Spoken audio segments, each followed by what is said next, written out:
민주당이 불체포 특권 포기를 운운하며 뭔가 대단한 약속을 하는 척하고 있지만 검찰의 정당한 영장 청구니 비회기 구속영장 청구니 하며 계속 빠져나갈 궁리만 하고 있는 것으로 보입니다. 더구나 검찰이 정기국회 기간에 영장을 청구한다면 명백한 정치 공작이라고 주장하는데 8월 임시국회가 끝나면 바로 정기국회가 시작되고 100일간 회기가 이어지기 때문에 사실상 영장 청구는 꿈도 꾸지 말라는 선언과 다름없습니다.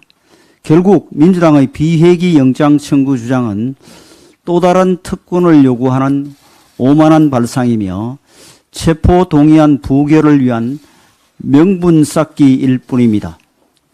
또한 민주당은 우리 당에 대해 방탄국회 조장을 중단하라고 주장했는데 우리 당이 임시국회를 계속 열자고 하는 것이 어떻게 방탄국회 조장이 되는지 도저히 이해하기 어렵습니다.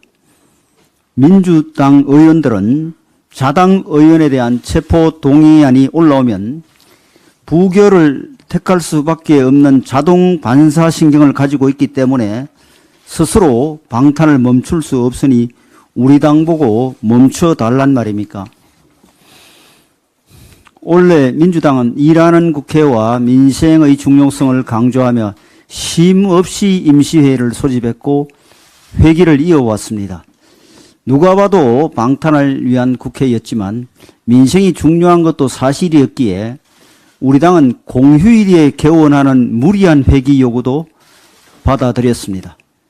빈틈없이 회기를 이어오다가 갑자기 태도를 돌변하여 비회기 기간을 요구하고 나서니 이제는 민생은 내팽개쳐도 상관없다는 말인지 묻고 싶습니다.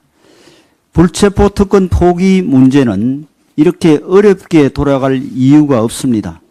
회기 때 체포 동의안이 오면 민주당 의원들이 당대표의 뜻을 존중해 가결의 표를 던지면 되는 것이고 비회기 때 영장이 청구되면 당대표가 자연스럽게 영장 실질심사를 받으면 됩니다. 모든 국민이 영장이 청구되는 시점을 스스로 정할 권리를 갖고 있지 못한데 불체포 특권 포기를 위한 특권을 요구하는 민주당의 모순이 국회의 정상적 운영을 방해하고 있을 뿐만 아니라 이를 지켜보는 국민을 다시 한번 불편하게 만들고 있습니다.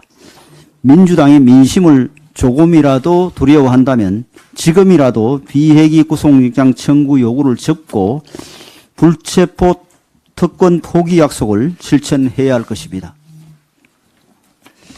어제 법사위에서 김의견 의원이 제가 수사 기록을 갖고 있다며 문서를 들어 보이고 그 안에 든 해병대 병사들의 진술을 소개했습니다.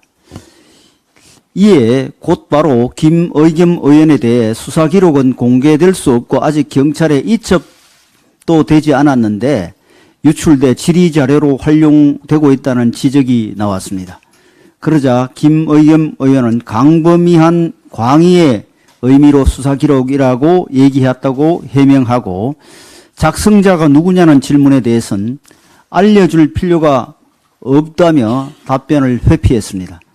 그러자 김의겸 의원이 들어보인 문서 하단에는 해병대 수사단이라는 문건의 출처가 선명히 인쇄되어 있어 해병대 기밀 문건이 더불어민주당으로 유출되었다는 의심을 하지 않을 수 없는 상황이었습니다. 현안 보고에 참석한 국방부 차관조차도 볼 수 없었다는 수사 기록이 더불어민주당 의원의 손에 들려 있었다는 것은 결코 가볍게 넘길 수 있는 사안이 아닙니다. 해당 문건이 해병대 수사단의 기밀 문건이 맞다면 이는 형법상 공무상 비밀 누설죄에 해당하는 사안으로 유출자가 누구인지 조속히 수사가 이루어져야 합니다. 또한 아무런 근거도 없이 최상병 사망 사건 수사에 대통령실이 개입했다고 주장해온 민주당도 법사위에 나온 문서의 정확한 성격과 입수 경로에 대해 분명한 해명을 해야 할 것입니다. 그렇지 않다면 지금 수사에 부당하게 개입하고 있는 것은 대통령실이 아니라 더불어민주당이며 정쟁의 소재를 찾다가 의정 활동의 선을 넘어 범법 행위에 관여했다는 비판을 피할 수 없을 것입니다. 어제 법사위에서 일어난 일은 민주당이 얼마나 무리하게 특검을 밀어붙이고 있는가를 극명히 보여주는 사례입니다. 민주당이야말로 검경이 외풍 없이 수사를 진행할 수 있도록 특검을 빙자한 수사 개입을 즉시 중단해야 할 것입니다.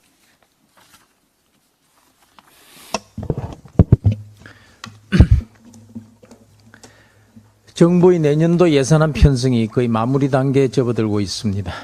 그동안 당에서는 예산안 당정 협의를 통해 정부 측의 주요 민생 사업에 대해 예산 반영을 요구해 왔습니다. 그 협의 결과를 일부 말씀드리겠습니다. 첫 번째, 초급 간부 처우 개선입니다. 우리 국민의힘은 정부의 초급 간부 처우 개선을 위해서는 혁신적 전환이 필요함을 강조해 왔습니다. 제도적 측면에서 군인이라는 직업의 매력을 높여야 한다는 점에 당정이 인식을 같이 했습니다. 그래서 현행 58.8%에 불과한 초급 장기 선발률을 80%로 올리고 대위 근속 15년 이후 군무원으로 전환해 최소 20년 이상 근무할 수 있도록 경력직 군무원 비율을 50% 이상으로 대폭 확대하겠습니다. 부사관에 대해서도 부사관 학군단 추가 신설을 포함해서 장교와 동일한 제도 개선을 추진할 예정입니다. 아울러 재정 지원도 늘리겠습니다. 소위 계급 기준으로 연간 총 수령액이 중견기업 초임 수준에 도달하도록 현행 대비 연간 약 400만 원을 더 받는 방안을 마련했습니다. 이를 위해서 단기 복무 장려금을 인상하고 현재 3년 이하 초급 간부에게 지급되지 않던 주택수당을 지급하기로 협의했습니다. 초급 간부 숙소도 개선하겠습니다. 현재 2027년까지 1인 1실을 추진 중인데 이를 1년 앞당겨 2026년까지 조기 완료하겠습니다. GP, GOP, 함정, 방공 근무자 등 국가 안보를 위해서 어려운 여건 속에서 복무 중인 초급 간부를 대상으로 시간의 수당을 확대 지급하고 특수지 수당을 인상하는 방안에 대해 인사혁신처 등 관계부처와 협의를 계속하고 있습니다. 연내 마무리될 수 있도록 노력하겠습니다. 다음으로 가족 돌봄 청년에 대해 말씀드리겠습니다. 우리 국민의힘은 지난 5월 8일 어버이날에 김기현 당대표 주재로 가족 돌봄 청년 현장 간담회를 가진 바 있습니다. 가족들을 돌보느라 자신들의 미래는 포기한 채 생계의 무거운 짐을 짊어진 우리 청년들, 청소년들이 빈곤의 악순환에서 고통을 받고 있습니다. 이에 당에서는 가족 돌봄 청년을 위한 정책적 지원책을 마련했고 이를 내년도 예산안에 반영해 줄 것을 정부에 요청했습니다. 첫째, 무엇보다 가족 돌봄 청년들을 선제적으로 발굴하는 데 시급하다는 점에서 이들을 관리할 돌봄 코디네이터 1만 명에 대한 예산 반영을 요구했습니다. 둘째, 가족 돌봄 청년, 청소년들의 경제적 부담을 덜어줄 필요가 있습니다. 이를 위해서 연간 200만 원의 자기 돌봄비 예산을 강력히 촉구했습니다. 셋째, 가족 돌봄 청년, 청소년들이 학업과 일에 전념할 수 있도록 여건을 마련해 줄 필요가 있습니다. 방문 돌봄과 가사 지원, 맞춤형 심리 지원 등 사회 서비스를 받을 수 있도록 월 70만 원 바우처를 지원하는 가족 돌봄 청년 대상 맞춤형 통합 서비스의 대상과 지원 기관을 확대해 줄 것을 요청했습니다. 이에 대해서 정부는 어려운 재정 여건 속에서도 당의 요구를 반영하여 최대한 지원이 이루어질 수 있도록 정부 예산안을 편성하겠다고 했습니다. 우리 국민의힘은 경제적으로 힘든 가족 돌봄 청년에게 든든한 버팀목이 되어줄 사업들이 내년 예산안에 촘촘하게 반영될 수 있도록 최선을 다하겠습니다. 국민교통비 부담 경감과 관련해서 말씀드리겠습니다. 전 세계적인 고금리 고물가로 국민의 생활비 부담이 만만치 않은 상황입니다. 최근 대중교통 요금도 인상되면서 서민들의 시름도 깊어가고 있습니다. 이에 국민의힘은 교통비 절감을 위해서 지하철 버스 통합 정기권, 즉 K패스를 추진하고 관련 예산이 정부안에 편성될 수 있도록 재정당국에 요구했습니다. K패스는 지하철 버스 등 대중교통을 20일 이상 이용할 경우 60회 지원 한도 내에서 지불한 교통비의 20%, 금액으로는 연간 최대 21만 6천 원을 환급해주는 제도입니다. 청년과 저소득층에 대한 환급 혜택은 더욱 늘어납니다. 청년은 연간 최대 32만 4천 원, 저소득층은 연간 57만 6천 원 환급이 이루어지게 됩니다. 지난 정부에서 유사한 사업인 알뜰교통카드를 시행한 바 있습니다.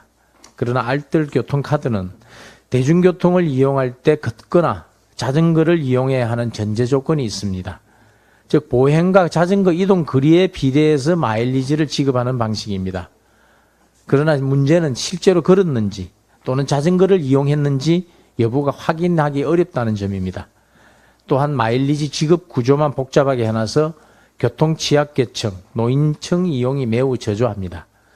우리 당은 기존 알뜰교통카드의 운영관리비 등 불필요한 예산 낭비 요소를 줄여서 국민들이 더 큰 혜택을 볼 수 있도록 K패스를 고안했고 관련 예산을 반영을 요구했습니다. K패스를 도입할 경우 기존 알뜰교통카드 이용자들은 굳이 걷거나 자전거를 탈 필요 없이 혜택을 받을 수 있고 신규 가입자 역시 이용 횟수에 따라 교통비 절감의 혜택을 누릴 수 있습니다. 정부는 당의 이런 지적이 합당하다고 공감했고 기존의 불필요한 예산 낭비 구조를 변경해서 국민께 교통비 혜택을 드리는 데 동의했습니다. 정부는 K패스가 내년 하반기에 즉 내년 7월부터 시행될 수 있도록 내년도 예산안에 반영하기로 했습니다. 국민의힘은 국정을 책임지는 여당으로서 민생을 끝까지 꼼꼼하게 챙겨 나가겠습니다. 감사합니다. 한미일 정상회의 관련해서 말씀드리겠습니다. 윤석열 대통령은 이번 한미일 정상회의를 통해 안보와 경제 모든 방면에서 한 단계 업그레이드된 준동맹국가 수준의 한미일 삼각동맹을 이끌어냈습니다. 이로써 대한민국의 안보 위협은 감소되고 경제적 기회는 확대될 것입니다. 그럼에도 민주당은 윤석열 정부의 외교 성과를 애써 깎아내리며 강대국의 대리기사니 반공소년 같은 얼치기 외교니 삼전도 굴력이니 하면서 갖은 저급한 비난으로 대한민국의 국격을 스스로 깎아내리고 있습니다. 운전석은 고사하고 조수석에도 앉지 못한 채 북한과 중국으로부터 온갖 수모와 홀대를 받은 지난 5년의 문재인 정권을 벌써 국민들이 잊어버렸다고 착각하시는 것입니까? 국빈을 방문하여 혼밥으로 홀대받고 수행기자단이 폭행당해도 말 한마디 하지 못하는 이런 국민 자존심을 짓밟는 이런 행태를 보인 것이 바로 그들의 집권식입니다. 어제 이재명 대표는 윤석열 대통령께 어느 나라 국민을 대표하고 있는 것이냐고 물었습니다. 되묻겠습니다. 이재명 대표야말로 어느 나라 국민을 대표하고 있습니까? 지난 6월 제1 거대 야당의 대표가 국장급에 불과한 칭하이밍 대사의 관저까지 찾아가 두 손을 가지런히 모은 채로 15분간 훈시를 듣는 모습을 기억하는 국민들에는 그저 기가 찰 뿐일 것입니다. 그 기계와 배짱으로 북한과 중국을 대했다면 우리 국민이 북한에게 피살당해도 나서지 못하고 중국으로부터 온갖 조롱을 받아도 말 한마디 못하는 대한민국을 윤석열 정부에게 물려주지 않았을 것입니다. 또한 더러운 평화론이라며 가짜 평화를 지키자고 5천만 국민의 안보를 무장해제시키는 무모한 짓도 하지 않았을 것입니다. 국민의힘과 윤석열 정부는 외교에 있어 국익을 최우선으로 둔다는 기조에 변함이 없습니다. 모든 국내 정쟁은 국경선에서 멈춰야 합니다. 수준 이하의 무지성 비난도 국경에서 멈춰 주십시오. 이재명 대표 영장 청구와 관련해서 말씀드리겠습니다. 어제 이재명 대표가 윤석열 정부를 향해 정권의 무능을 덮으려고 국가폭력을 자행한다. 국가 권력 사유화는 조폭 그 이상이라는 막말을 퍼부었습니다. 본인의 잘못을 깨닫지 못하고 이리저리 칼날을 휘두르는 아나무인의 국민 우롱이자 국민 기만의 끝판왕 모습입니다. 단언컨대 범죄 피의자인 이재명 대표가 제1야당의 당대표 자리를 유지하는 것보다 더한 국민 폭력은 없습니다. 또한 정당한 영장 청구에 이어 비회기란 두 가지 단서 조항까지 내세우며 특별한 처우를 요구하는 피의자는 이재명 대표에는 없을 것입니다. 영장 청구는 어디까지나 수사 진행 과정의 하나일 뿐입니다. 검찰이 이재명 대표의 요구대로 영장을 청구할 이유는 없습니다. 그것이야말로 허용되어서는 안 될 과분한 특권일 뿐입니다. 민주당은 한술 더 떠 검찰이 정기국회 기간 중에 영장을 청구한다면 명백한 정치 공작이라며 이재명 방탄을 위한 군부를 떼고 있습니다. 정청래 최고위원은 당대표를 잡아가지 말라고 이야기해야 할 의원들이 잡아가라고 도장을 찍는 게 이해가 가지 않는다. 민영배 의원은 간단히 물리치는 방법이 있다며 투표를 검하면 된다고 말했다고 합니다. 이럴 것이라면 애초에 왜 불체포 특권 포기를 약속한 것입니까? 국민들이 이재명 대표가 불체포 특권 포기한다 했더니 정말로 포기한 줄로 속은 것입니까? 투표를 거부하자, 부결표를 던지자 등의 멀렴치한 말장난이 이어지고 있는데 이것이야말로 국민들에 대한 정치폭력 이상도 이하도 아닙니다. 불과 며칠 전 이재명 대표는 검찰 포토라인 앞에 서서 대국민 기만쇼를 이어가며 계속해서 무죄를 주장했지만 진실까지 덮을 수 없음을 알아야 합니다. 거짓말보다 더한 국민 배신은 없습니다. 이재명 대표와 민주당은 더 이상 꼼수는 버리고 정정당당하게 불체포 특권을 포기하십시오. 그리고 사법 절차에 협조하십시오. 불체포 특권 포기의 결말이 진정한 대국민 사죄가 될 것인지 대국민 기만극이 될 것인지는 이재명 대표와 민주당의 손에 달려 있습니다. 끝까지 손바닥으로 하늘을 가리려 한다면 이재명 대표의 발언처럼 역사와 국민의 무서움을 곧 깨닫게 될 것입니다. 지금 이 순간에도 모든 국민들이 지켜보고 있다는 사실을 명심하기 바랍니다. 이상입니다.